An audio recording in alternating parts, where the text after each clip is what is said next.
one, feed one, and lead one to the kingdom of the Most High God. Yah Allah. Okay, and also for those that you wonder if when we say Yah Allah, remember he goes by many names, and I want to clarify this too. You know, we're not just a religious program; we are spiritual. But Yah means God. If you go to Psalm 68:4, okay, you can look it up today.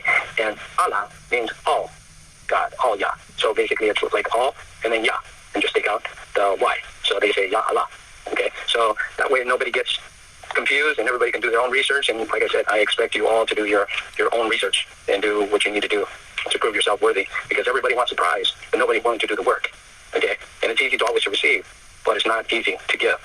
So anyway, I could keep going on. I've learned a lot. I'm very grateful and thankful to the Most High God. You know, thank you for guiding my words and my thoughts and my actions, and may they coincide with your purpose for my life.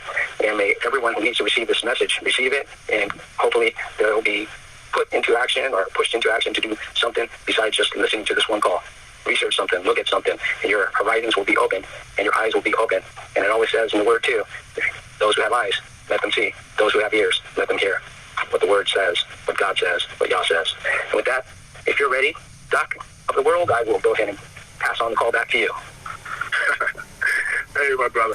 Now, I need you to understand, I'm not laughing at you, I'm laughing with you. I need you to understand, you sound like a real young me. It sounds like you're now beginning to plead with the people. Save yourself, save yourself. And I need you to understand that, you know, when it sounds arrogant to the people, when it sounds like I'm being aggressive, I really don't care. I don't care how they take it. I have to give it to them based upon what Yah Allah, like you said, it means God, all God. And I'm saying I have to take it the way he gave it to me to give to them. I'm only his son.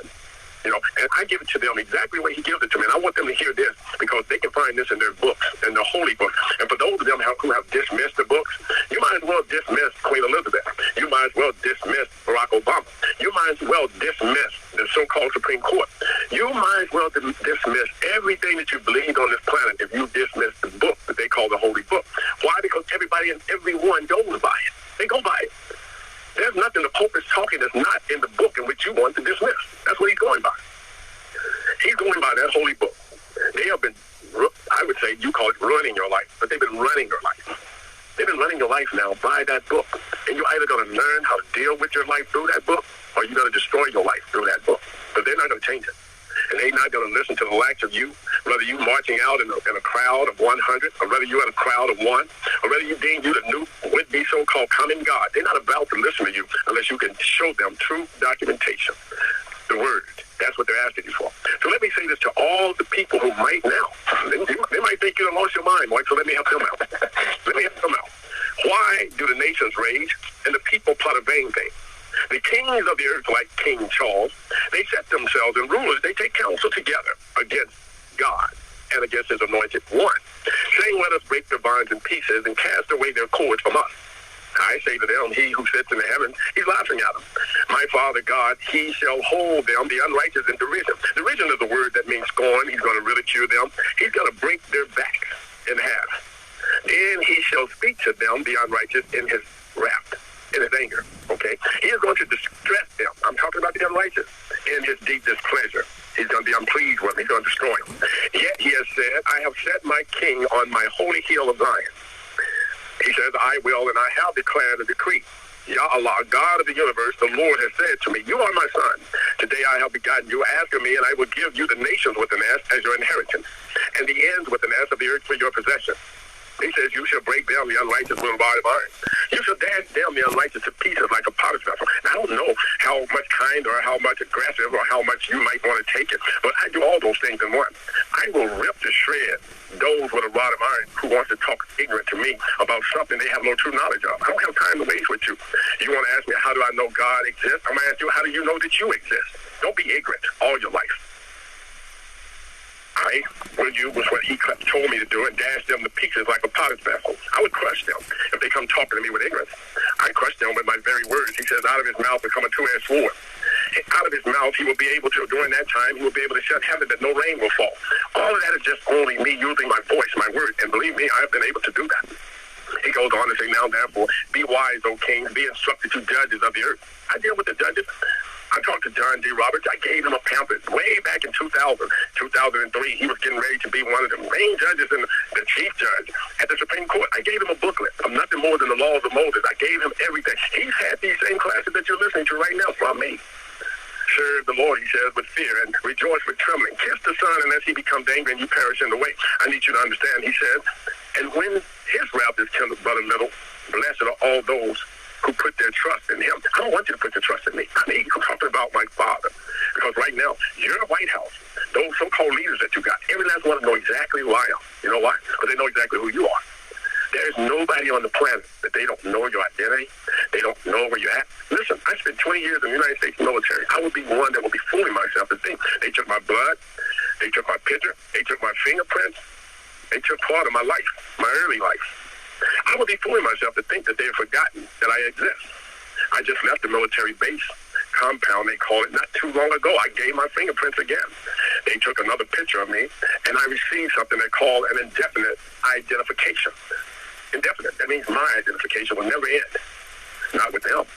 But I asked them the question. I said, how long, O you sons of men, will you turn my glory to shame? How long will you love worthlessness and seek falsehood? But know that Yahweh, God of the universe, has set apart for himself him who is godly. Yahweh, God of the universe, will hear when I call to him. I know that for a fact. He's been doing it ever since I can remember. Even when I was probably tiny as a tadpole, I knew then that he had called me for a reason and a purpose. I got to serve that reason and that purpose. No matter who might disagree with me, no matter who might get angry with me. Let's just say I stepped on somebody's toes along the way. I can say to you that if you didn't lose your toe based upon broken bones, I would tell you keep moving. Am I going to apologize for it? No. Life happens. We go through things, ups and downs. I've been hurt. I'm not going to clown around and make someone else suffer just because I went through pain. That's not how it works. Did I hurt someone along the way? Chances are many times over. Was it my intention? Not ever. But it just happens sometimes. But you got to realize that God has put you here for a purpose, and you got to serve that purpose. I'm going to say to my brother, I know that now he be looking for ways to explain to the people, but you just tell them. They can accept it or they reject it. You've heard me say that many times. It's either truth or it's a lie. It's life or death. There's no in between. You can't go between the truth versus the lie. If it's a lie, it's a lie. There's no middle ground for lying. There's no middle ground for the truth. You're either telling a straight lie or you're telling a straight truth. There's no middle ground for it. You get that all the time in the courts. They always say, sounds like to me like he's stretching the truth. You can't stretch the truth. You either speak it, and it is, or it's not. There's no stretching it. There's no stretching the lie. You're either lying or you're not. It's the breath of life that makes us who we are. I know I only came to give the people information. They can accept it or they can reject it. But I can assure them, I'm not going away. I'm not going to stop telling them either. And I'm not going to let someone tell me, well, you're not the person to do it because you made me cry. I don't care about making you cry. You needed to cry. Now you need to find some way to lick your wounds and find your way back to God. The vision of Obadiah says, thus says Yahweh, God of the universe, concerning Edom. Edom is to be classified in the United States of America because they're hard of hearing, they're ignorant. They just don't want to comply to the truth. They said, we have heard a report from Yahweh, and a messenger, Dr. Henderson, has been sent among the nations with an S, saying, arise and shine, and let us rise up against her for battle. I did that. I'm not afraid to admit that. No one's going to attack me based upon that, because I wasn't just saying attack anyone. I was asking them to attack the liars, the unrighteous, the manipulators, the child molesters, the murderers, the rapists. I was asking them to attack them, not just anybody. Behold, I will make you small amongst the nations. You shall be greatly despised. The pride of your heart has deceived you. You who dwell in the clefts of the rocks, whose habitation is high. You say, in your heart, who will bring me down to the ground? I say, though you ascend as high as the eagle, and though you set your nest amongst the stars, from there I will bring you down, says Yahweh, God of the universe. I say, if thieves had come to you by night, if robbers by night, oh, how you will be cut off. Would they have not stolen until they had enough? If grape gleaners, gathering nothing more than the grapes, had they come to you, would they have not had left some gleanings? A little bit of grape for you, perhaps? Oh, how Esau shall be searched out, how his hidden treasures shall be sought after. That's the so-called gold that America has hidden, the lost treasures. Everybody is looking for it, but America don't have a penny. They're still trying to raise their debt ceiling by borrowing money from me. All the men in your confederacy, I say, shall be forced to the border where they're at right now. The men at peace with you, they shall deceive you and prevail against you. That's Canada. That's Ukraine.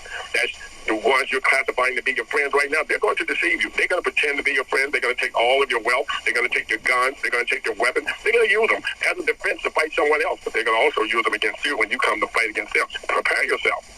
I say, those who eat your bread, they shall lay a trap for you. No one is aware of it. I say, will I not in that day say it's the God of hosts, God of this universe, even destroy the wise men from Edom? And understanding from the would-be mountains of Esau. Then your mighty men, they will know then, O Teman, that shall be, all of them shall be dismayed. To the end, that everyone from the mountains of Esau, they may be cut off by slaughter. All of them are going to be destroyed for the violence against your brother Jacob, who is better known as your so-called African American. Shame shall cover you, and you shall be cut off ever. And that day that you stood on the other side, and that day that strangers carried captive those black men and those would-be black women, when foreigners entered in his gates, they came there to destroy them and cast lots for Jerusalem. You know that Jerusalem still sits in Dallas City. It still sits between Dallas and Fort Worth, better known to the world as DFW. Even you were one of them. But you should not have gazed on them on that day of your brothers in his captivity when you carried them away as nothing more than a slave. I need you to understand, nor should you have rejoiced over the children of Judah. That's the tribe of Judah. In the day of their destruction, nor should you have spoken proudly in that day of distress. You should not have entered the gates of my people in the day of their calamity. Indeed, you should not have gazed on their affliction. In that day of their calamity, nor should you have laid hands on their substance, their oil, their gas, their gold, their silver, their diamonds. In the day of their calamity, you should not have stood at the crossroads to cut them off, those among them that had escaped. You brought them back to their so-called captives, their so-called would-be masters, only that they might be burned at the stake or hung on an old would-be oak tree somewhere. You cut them off, those among them who had gotten away and escaped. Nor should you have delivered up those among them who remained in the day of distress, for the day of the Yahweh is upon all of the nations, and it is near. As you have done, it shall be done to you. Your reprisal shall be upon your own head. I ain't just only giving you a message. This is not a message of hope. This is me reading you your rights, because my Father is getting prepared to destroy you. But before he destroys you, he makes sure that you get your rights read to you. Your rights is something that is like a living testimony just before you die, whereby it's like feeding you your last favorite meal. And I can assure you, I like serving it to you on a silver platter trimmed in gold with all of the trimming. But this is your night. We're still here.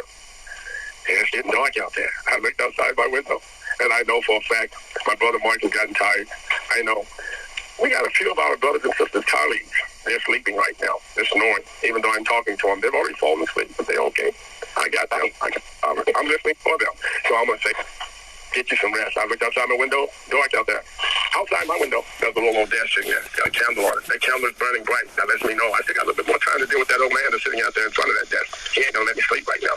So I say to you, I got to work because I still got a little bit of light. And man must work while it's still light, while it's still day. Man must work, but when night coming, no man can work.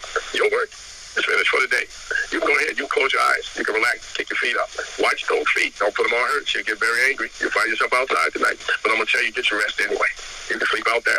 Just remember that the stars will be watching you when you're no longer watching them. So I'm going to say, twinkle, twinkle, little star. How? I'm going to wonder where you are. But for right now, get your rest. Close your eyes. Peace and love. And nightfall.